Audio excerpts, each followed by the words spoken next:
greatest temple and the greatest new city that had ever happened to show how great he was. And then the one after him would have to do one even better. And the one that we're going to be headed to now is the one that actually followed Angkor Wat. Tough act to follow. But they did it in a unique and interesting way. That's going to be the story. And maybe that's enough background here where, you know, I appreciate it when people show up on time. Other people will drop in late. That's what happens in all space. And maybe they'll figure out to come and join us on the portals here. And yeah, I think we got enough of a crowd going now. This looks great. Thanks for coming. I kind of work on telling these stories, but it wouldn't be any good if nobody came. So thanks for that. And why don't you all start to follow me over here now to these portals. And just follow me right in and get ready to be in a really cool place in Cambodia.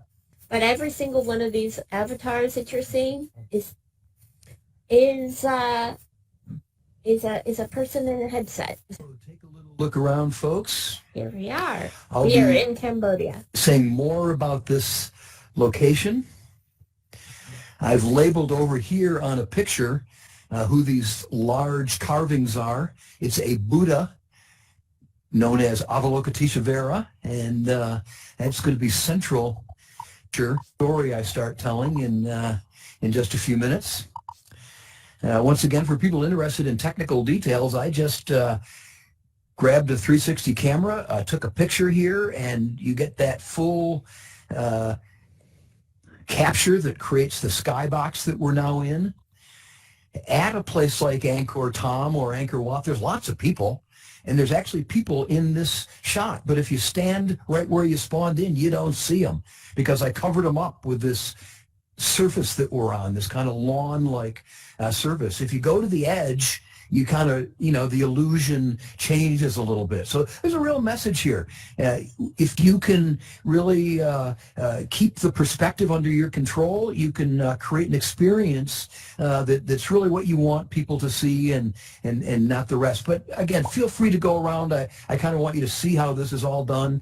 Just put a little surface for us into a 360 skybox, cover up some of the other stuff, and it becomes a pretty immersive experience. And so now let me get into the story, because we can also put multimedia screens here into Angkor Thom. And what I'm going to be talking about today is the idea of a portable religion, the idea of Buddhism being the first really great world religion to become institutionalized outside of the place where it started, because it figured out the key to portability of an idea.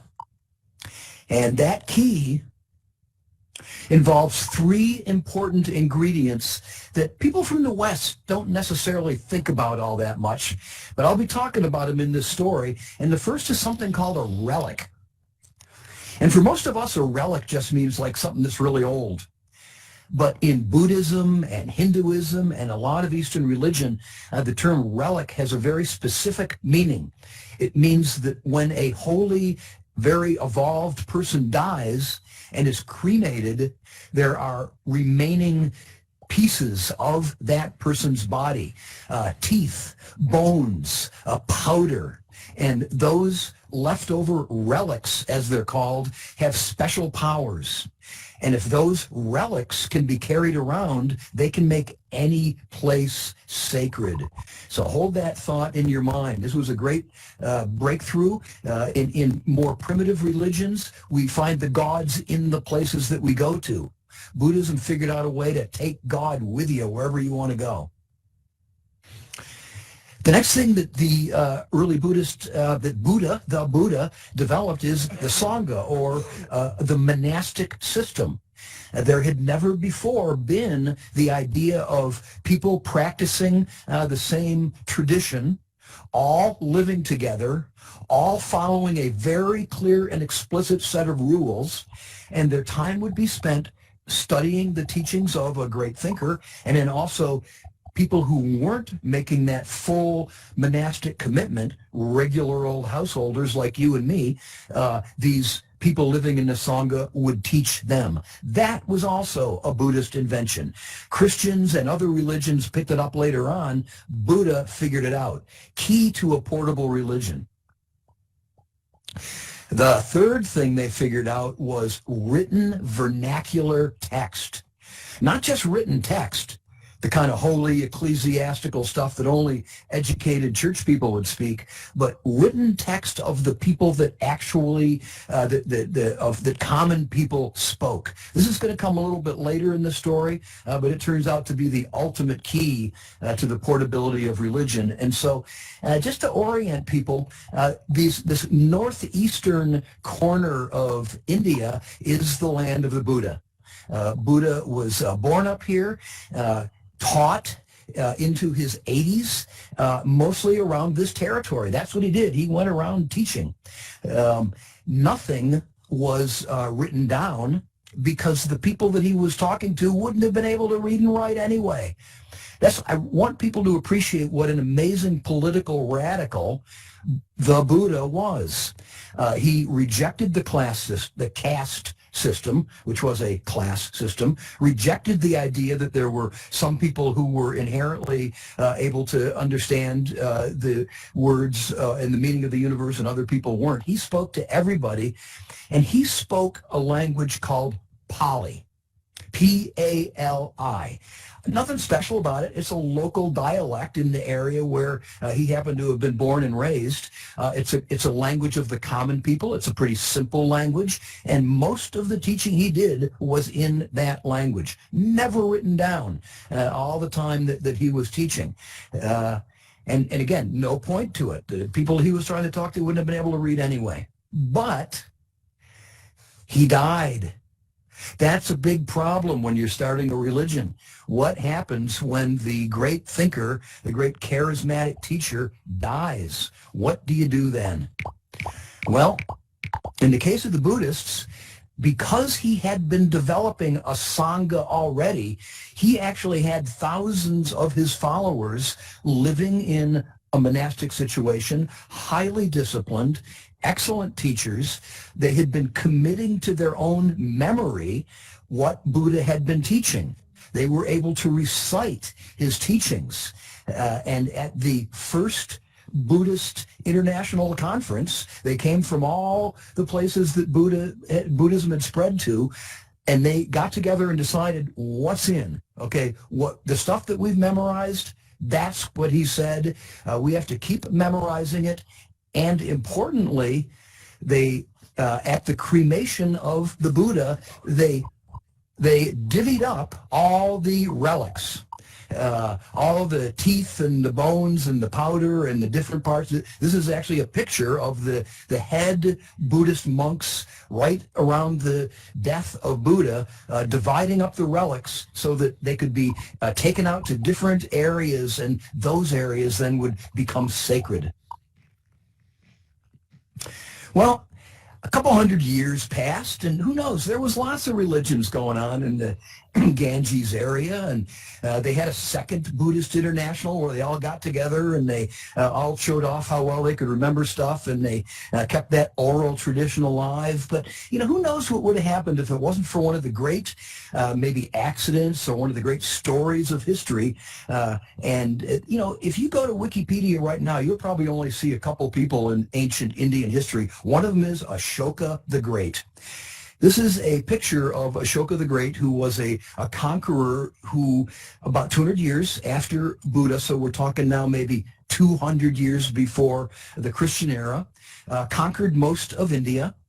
And here's how the story goes. It's just one of the most repeated stories. I promise you, just go Google Ashoka the Great, and you'll see what happened is there was a battle where he killed in one day 100,000 of the enemy, 100,000 of them, one day, dead. 150,000 he took as prisoners. And then he went to kind of look at the battlefield and survey it. And as the story goes, he was revolted. One day he was disgusted by the carnage, by the brutality of it, and by the death. And he converted on the spot to Buddhism. That's one of the great stories of history. You will find only a few people that question it. You're going to hear a little bit later that I'm one of those people. But it is what nobody questions is that Ashoka the Great did convert to Buddhism.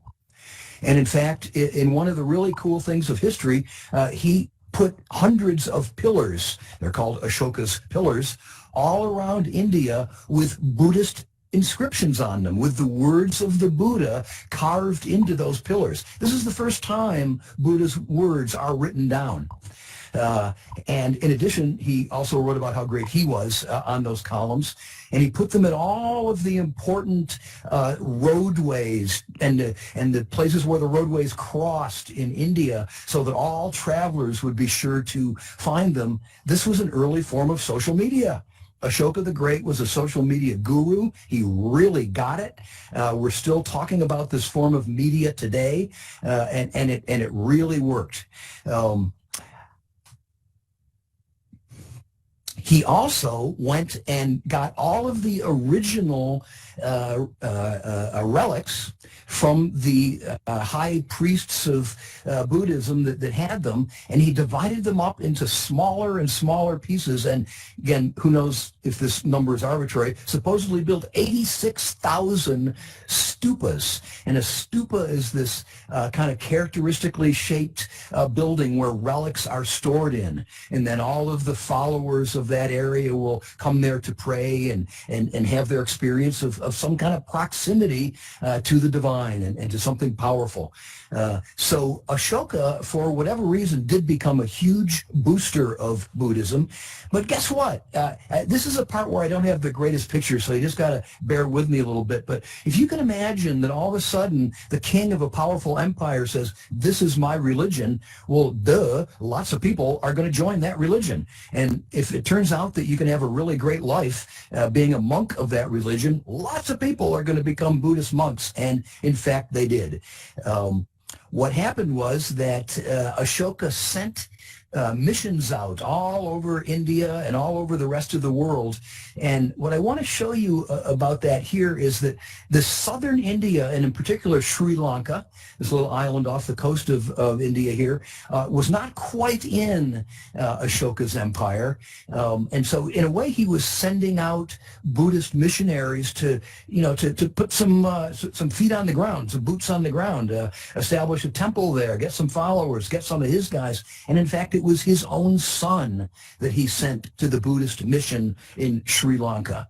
Bear that one in mind. It's going to end up being pretty important later, because what ends up happening is that there are now so many Buddhist monks who think it's a fat city way to live that obviously what's going to happen, factions. Some of the monks are going to say, I'm the real monk, you're a fake monk, you're just doing this because you want to have an easy life. And all sorts of factionalism and contentions happened, and sure enough, they had to have a third Buddhist international, and there was a gigantic purge. Half the monks were kicked out, and the group in Sri Lanka became one of the most honored, and they were given all sorts of gifts and more resources. Well, guess what?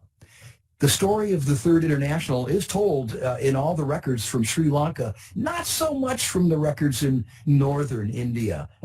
They were purged, and we're already starting to see now a split in Buddhism, because the people that went to Sri Lanka happened to come from the part of India where Buddha was born, and they spoke Pali. And they were there ready to continue the tradition in the exact language that Buddha spoke. Meanwhile, most of the rest of India, all this territory here, the language that all of the educated people, the elites, the business people, the religious people spoke was Sanskrit. Sanskrit had been the universal language of educated people of India forever. And so inevitably, Buddha's words started to be translated into Sanskrit also. And that would mean that the elite could then read them, and the educated people would start to carry the message of Buddha, but perhaps in a different way. Let's just see. I can't quite even remember my slides now, but yeah, okay, I'm skipping a few steps. What ended up happening was that after 100 years or so of being down in Sri Lanka, these well-resourced Pali-speaking Buddhist guys wrote down the complete teachings of Buddha for the first time ever. It's the Pali Canon is what it's referred to as. And from one point of view, it is the definitive word on what Buddha taught. It was the first time anyone had ever written this down, and now we have the three preconditions for a really portable religion. So let's move along here and say, yeah, we could. I could go off onto a whole story just about the technologies that the Buddhists used to write down the words of Buddha. They used birch bark that could be processed in a certain way and would last for a long time. They used palm leaves, but most importantly, they used block printing. Block printing was invented basically by a combination of Buddhist monks and the Chinese that they were traveling back and forth with, putting down Sanskrit versions of the Buddha's teaching, sometimes referred to as sutras. Gutenberg took those block print ideas and put them into a rig where you could sort of crank the pieces and make it into an even more sophisticated piece of technology. But block printing itself and mass reproduction of Buddhist sutras was developed in Sanskrit by really more educated elite people in India who then traveled across the Silk Road to China carrying the words of their teacher. And here's a way to start to visualize that. So Buddha, starts out over here on the left where it says Bodhigaya, and right away down in the bottom left of this map, it arrives, his teachings arrive quickest. The first place they went to was Sri Lanka in the original language of Pali. Meanwhile, over the years, it migrates north through the Kushan Empire, and then this whole trail into China is the Silk Road. Well, who was on the Silk Road? People have heard the romance of the Silk Road. The Silk Road was pretty much monks, merchants, and millionaires. It wasn't just like you and me deciding to take a summer vacation on the Silk Road. These were expensive caravans, hundreds and hundreds of people traveling together with goods going back and forth. So it was people that had the wherewithal to afford this, merchants who were planning on profiting by it, and then the Buddhist monks who were asked to join them because they brought blessings and good luck, and who wanted to establish monasteries taking teachings of the Buddha wherever they went. Now, again, I was kind of promising that I would be able to tell the whole story of how Buddhism, at least in my mind, I wanted to tell the whole story of how Buddhism made it from where Buddha was started there in Bodhigaya to where we are right now in Cambodia, the bottom right-hand corner. And now I'm going to sort of I got to get better at the story. But anyway, I'm going to go a little non-linear here and say, here we are right now. In fact, you can just see those spires, those towers up there are the carvings that you see around you of Avalokiteshvara. Avalokiteshvara is a Mahayana Buddhist figure, maybe the central figure in that more Sanskrit-based, sutra-based, more elite-based Mahayana version. Avalokiteshvara was not someone that Buddha ever talked about. After Buddha died, the teacher wasn't here anymore. Maybe there's going to be a Buddha of the future. They call that the Maitreya Buddha. But in the meanwhile, what we have is Avalokiteshvara all around us here. A person just like us, a regular old person who, like Gautama Buddha, was awakened, got rid of all the conditioning that limits us. And Avalokiteshvara also could have stayed for all eternity in the bliss of the Pure Land, but chose to come back here and be with us. Thus, the Buddha of compassion. That's who is with us until the future Buddha comes. But what's funny about this story is that, as I explained last week at Angkor Wat, The Khmer Empire, where we are now in Cambodia, was not a Buddhist empire. Here's the quick story that's everything you need to know about why the Khmers had an empire. Angkor, where we are right now, is up here in northwest Cambodia, and there's a big lake there and then a little river that goes out of that lake down toward the sea. However, the mighty Mekong River comes down out of the mountains, and every spring, just with all the glacier melt and the huge amount of snow and water, it hits the Tonle Sap, that little river right there at Phnom Penh, and the torrent every spring of the Mekong is so great that the Tonle Sap can't join it and go down to the sea, and it's forced to turn around and go back up north. So we have a river on Earth that a lot of the year flows, as you'd expect, from north to south toward the sea. But during the high spring rushing power of the Mekong, it's sent back south to north, taking with it soil nutrients and enough to power 3 and sometimes 4 rice harvests per year in this rich area around the Great Lake. It was that agricultural surplus, starting as far back as probably about 400 AD, maybe around the birth of Christ, that the Khmer people, who came from India themselves, and they brought the Hindu religion with them, and over the years built their mighty empire to a series of Hindu, and made their temples to a series of Hindu gods. Every single one of them, as I said to you at the beginning, had to outdo the one before. Angkor Wat at the time was the greatest that had ever happened.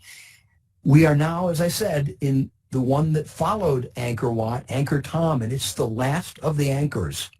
There aren't any more after this.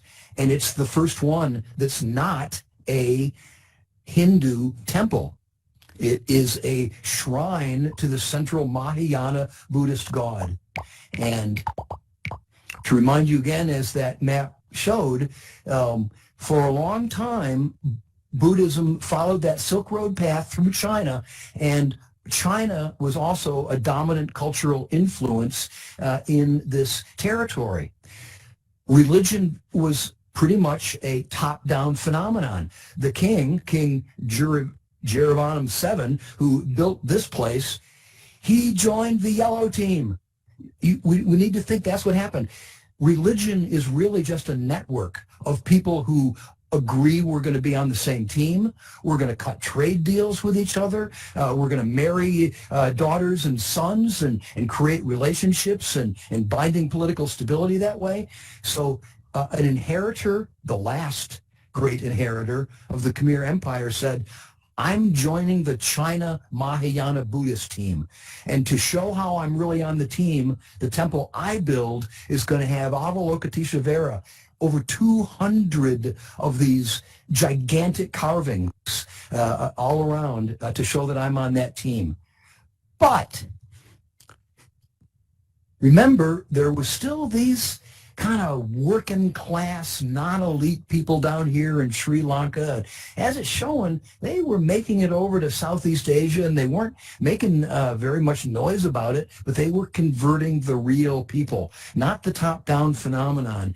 And what historians now say is that after Angkor Thom, the Khmer Empire declined. The rulers moved down to Phnom Penh so they could tax people on the river. And this area supposedly went into decline. Cambodia now is a Theravadan Buddhist country, 95%, one of the most absolutely Theravadan Buddhist countries in the world. How did that happen? I think what really went on, and what we're starting to learn now, is that all around this area, and hundreds of square miles of jungle, is Angkor. And the Theravadan Buddhists are different people. They're regular old people. They're not the ruler who builds these grandiose structures to show how cool they are and ends up hurting your own empire. The reason that the Khmers had trouble was that they were putting too much resources into making these palaces. Meanwhile, the Theravadan Buddhists meditated together on modest little places called Buddhist terraces. There are hundreds of these we're now discovering through aerial photography and X-ray all through this dense jungle. There was an intense network of Theravadan Buddhism going on here, just not the grandiose structures that we associate with the Khmer Empire.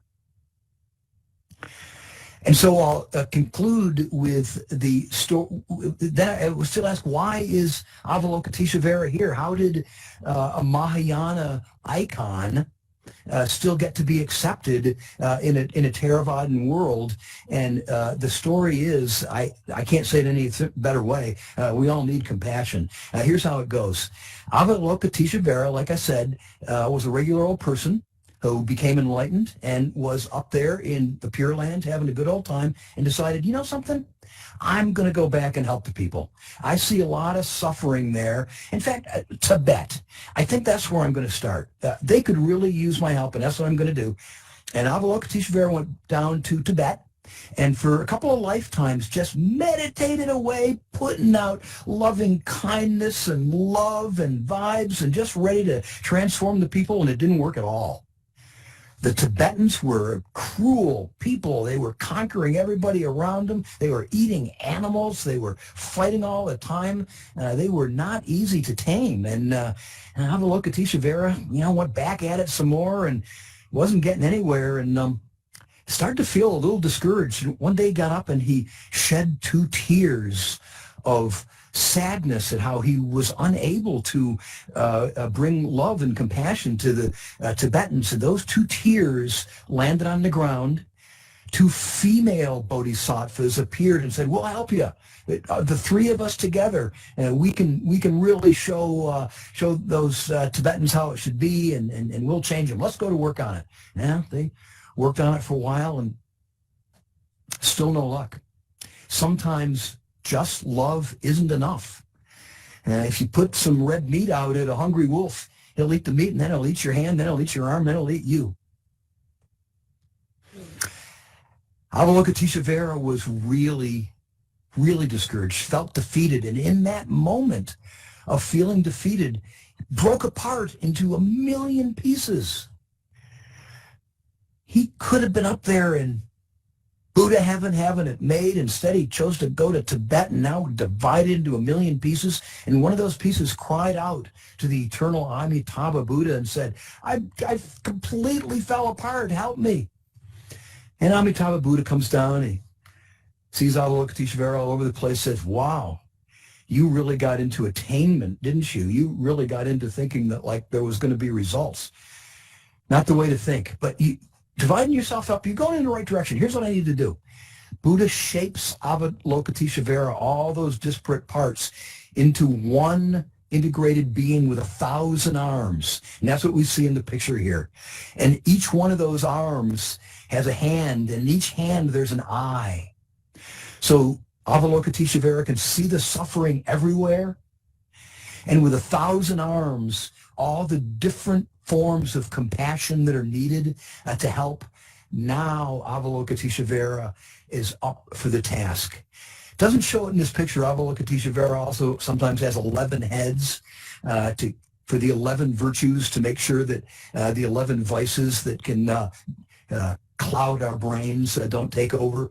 But the 1,000 arms to me speaks to the 1,000 ways that we need to find in ourselves to show compassion for people who are the hardest, perhaps, for us to show compassion to.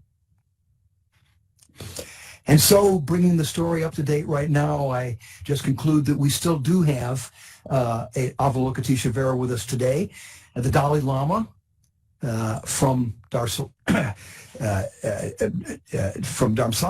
formerly from Tibet, is considered a Mahayana Buddhist and is considered a manifestation of Avalokiteshvara.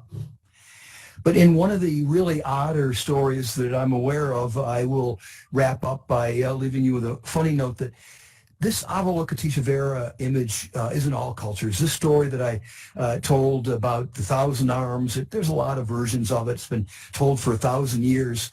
And different, the Chinese call the person Guinyan. Sometimes it's male, sometimes it's female. A really gender fluid type, early prototype of gender fluidity. And in Japan, Avalokiteshvara is known as Ganon.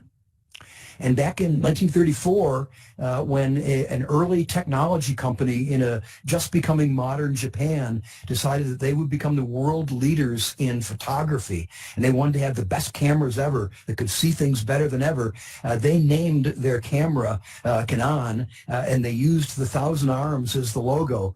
And of course, now we know that company as Canon. Once again, the idea of the perfect view, being able to see everything that's needed to then let the compassion flow to, somehow reflected in that image. And with that parting image,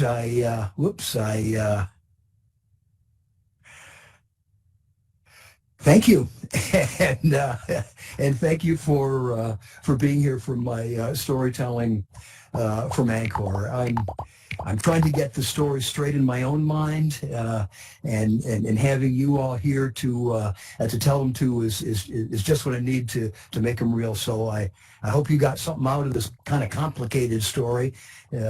Maybe I'll break it into other ones and get better at it as we go. But anyway, thank you all for being here. And we can talk, we can hang out, you can ask me questions, but I'm going to take a little breath here because I've been working my butt off all week long trying to organize a story in my mind so I could tell it. So maybe I'll just, before, as people are digesting if they want to, let me just give the microphone to Sanush and just ask you, my friend, so how did I do? Was there anything that surprised you or anything that you'd want to comment on there?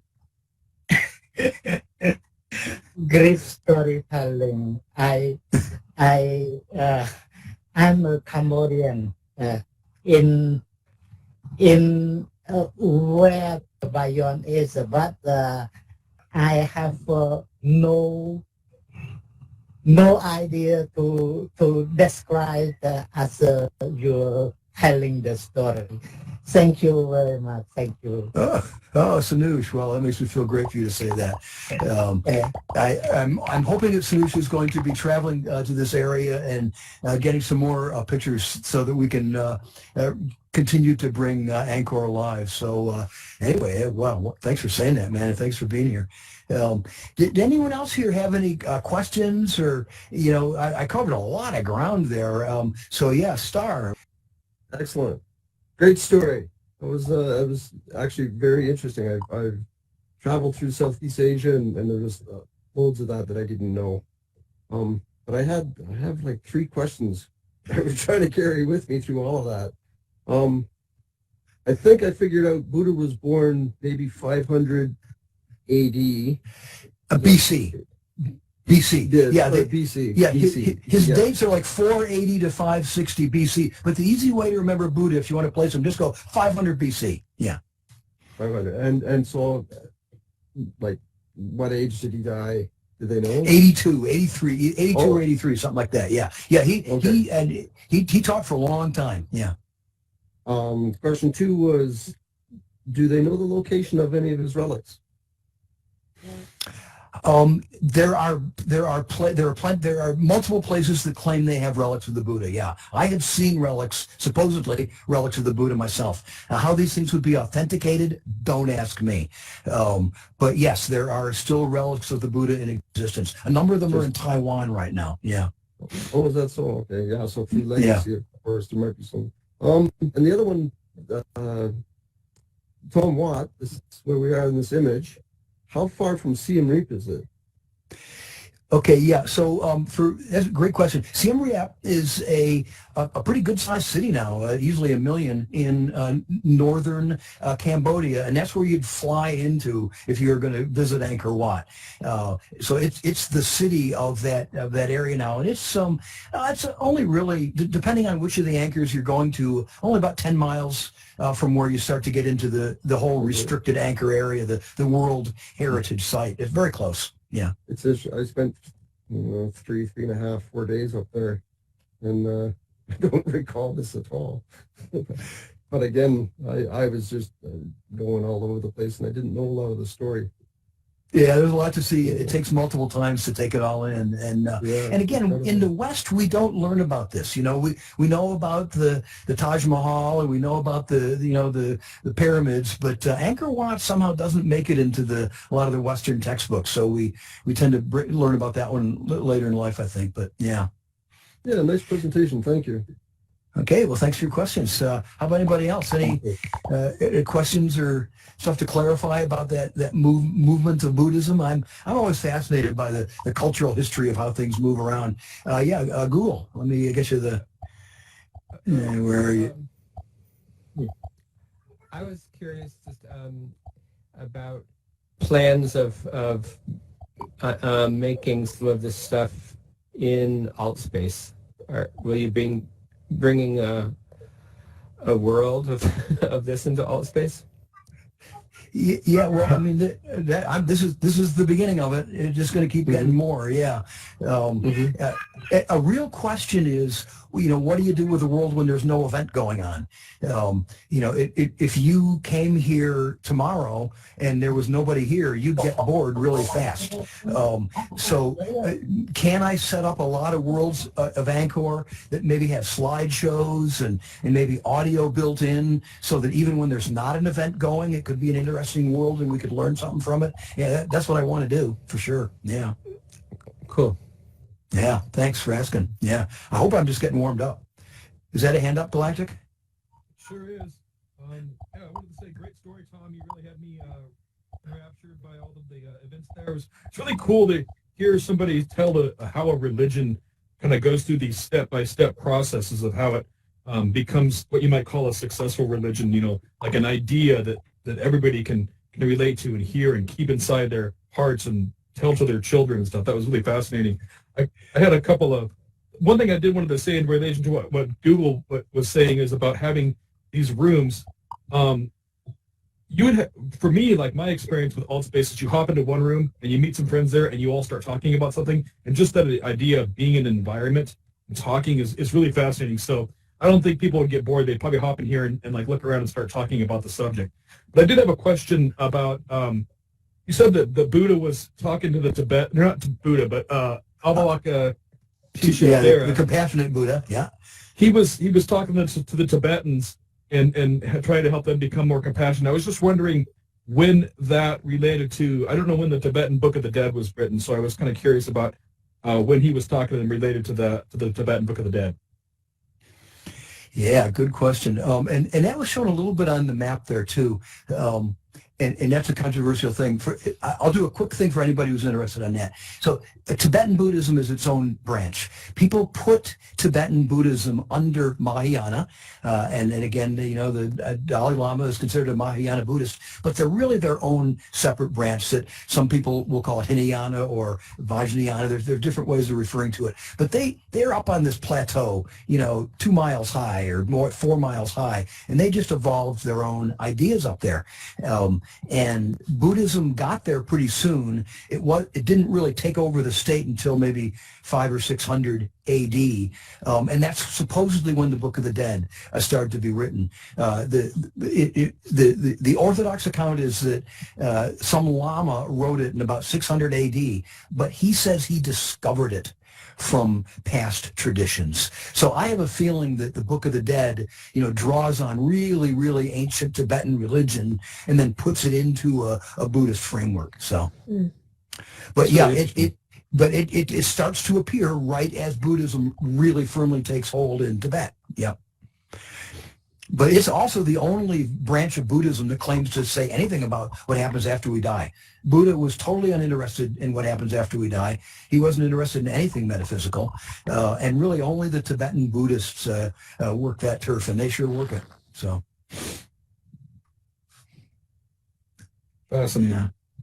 Yeah. I agree. And when you talk about religion, I just want to say one more thing to make sure people get one of the real points that I've learned about religion too, is that, it's one thing about how the ideas get told and retold and stick and they help people and whatnot, but religion is also fundamentally about jobs and economics. When a king says, this is my religion, it means that everyone who's dedicated to that religion, like a monk, is now going to have their living made.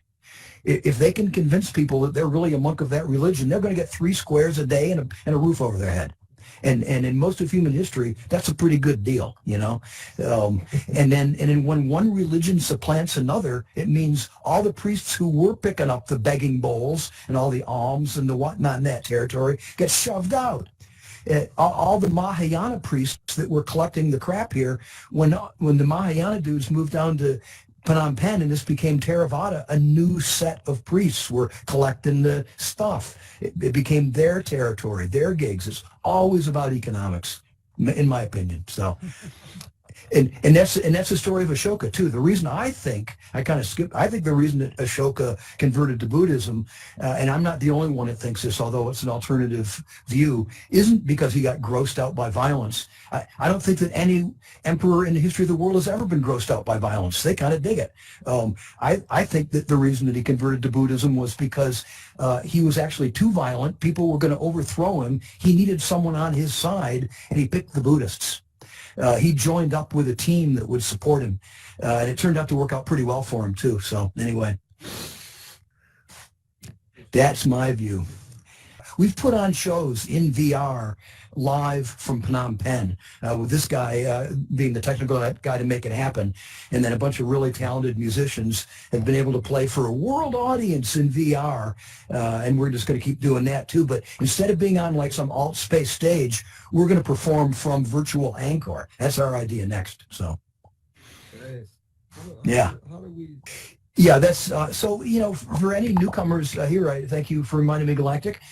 It's actually my son that started the Evolver channel. You'd think I'd be able to figure that out myself. But there are, you know, channels in alt space that are, you know, types of activities. And this type of talking about the history of religion, meditating, getting together and talking about end of life, stuff like that. Those are all events that we do in the Evolver channel. You'll notice a kind of a distinctive graphic look to our events on the menu, and we also have a Discord server where we actually talk about this stuff when we're not at events. It's kind of pretty interesting, and so yeah, that's another option to join a community to find out when these events are happening, and then to talk about them with other people too. So I think we are all learning that events are a way to meet people, enrich our lives, but then these persistent things like Discord servers and worlds that we can build, I think we're going to make some pretty serious community here. So.